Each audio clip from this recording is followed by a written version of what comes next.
I am presenting another European project, also financed by Horizon 2020. And for this project, we are taking a bird's eye view and trying to see what are the issues that can affect the adoption of robotics beyond the technological problems that you all are tackling. So for this, we are trying to create a tool that will allow us to measure the capability for acceptance of a given robot. So we call it the social maturity, although the name will change, so it's a working title. And we believe that this tool will be useful for the robot designers. Sorry, I won't move. Okay. We believe that this tool will be useful for the robot designers so that they can have some guidance in what steps they can take for a better acceptance. For the consumers, so they can be sure that their values, such as social values, ecology, socio-economical issues, are all taken into account in the development of the robot, and for the society at large to see the robots being in the society and being actually used. So to develop this tool, we have tried to take into account the perspective of all the actors that will be affected by robotics. So the robotics community, we had a survey that we circulated in the robotics community to understand which issues, which non-technological issues are the most important for the roboticists. Also, for the general population, we made a large panel study through all of Europe to understand what the public is actually expecting, what the public is worried about, such as job replacement, unsurprisingly. And also, we interviewed some policymakers because Europe is putting a lot of pressure on this project to see how these requirements can be implemented into future policies. So one big question that we immediately have is, how do we categorize non-technological issues? How do we take a scientific approach to this sociological problem?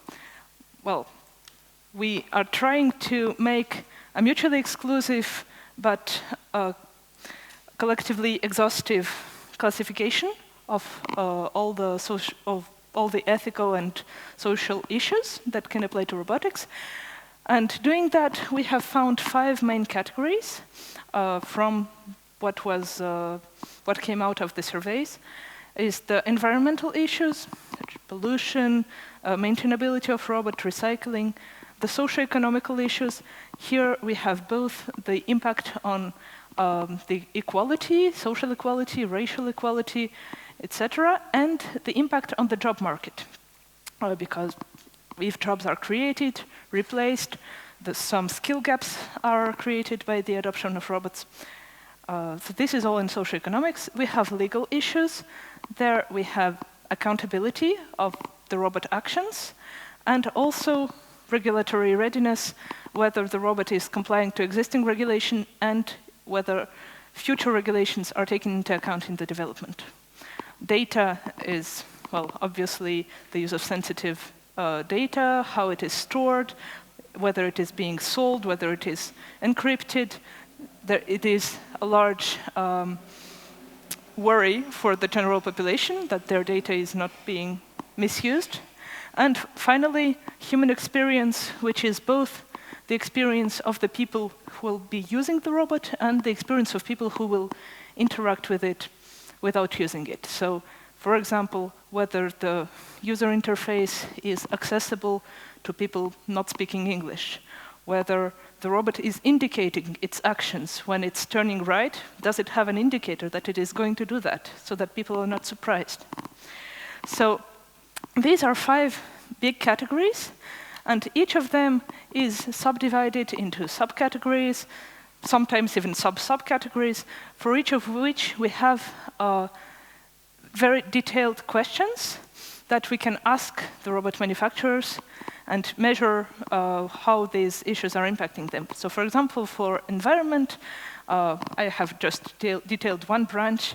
We have the issues that arise during the lifetime of the robot, for the maintenance and for the operation of the robot. And operation, we have 4 different issues that can arise.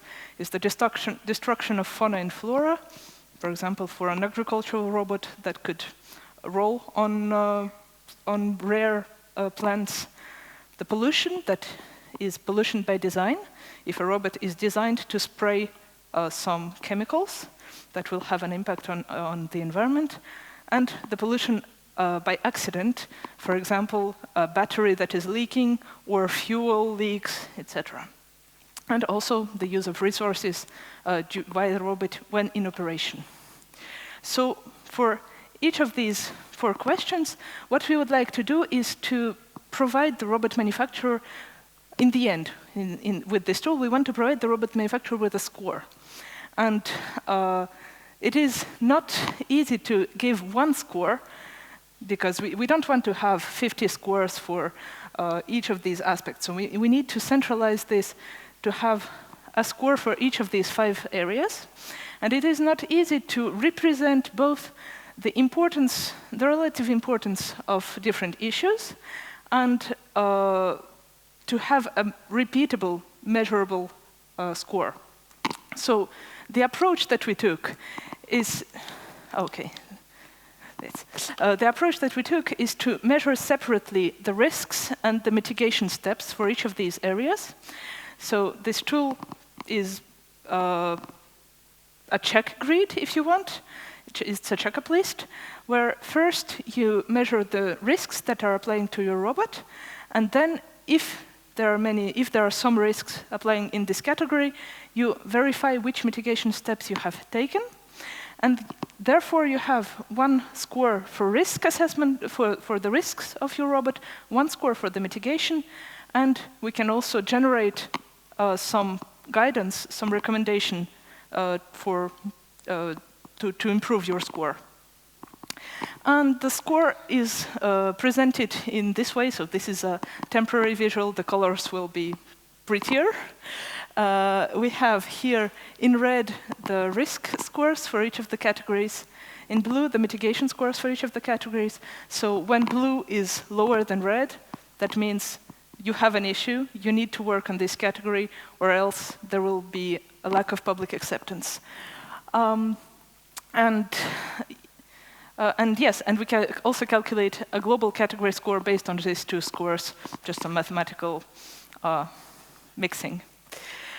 And finally, this tool will be available for self-assessment. It is currently, the graphical part is being developed, and it will be available this summer on the AI on Demand platform. It is aimed for robot manufacturers, both small companies, startups, SMEs, and larger companies, especially in the beginning of the development process, so that you can do repeat assessments. You do the assessment at the stage of prototype. You see, okay, you have some ideas of mitigation steps that you can take. Then you maybe take some of them, redo the assessment. Perhaps your use case has changed, your risk has changed. So you see how you evolve. And also, there will be possibility to contact us and contact experts to have more guidance as well.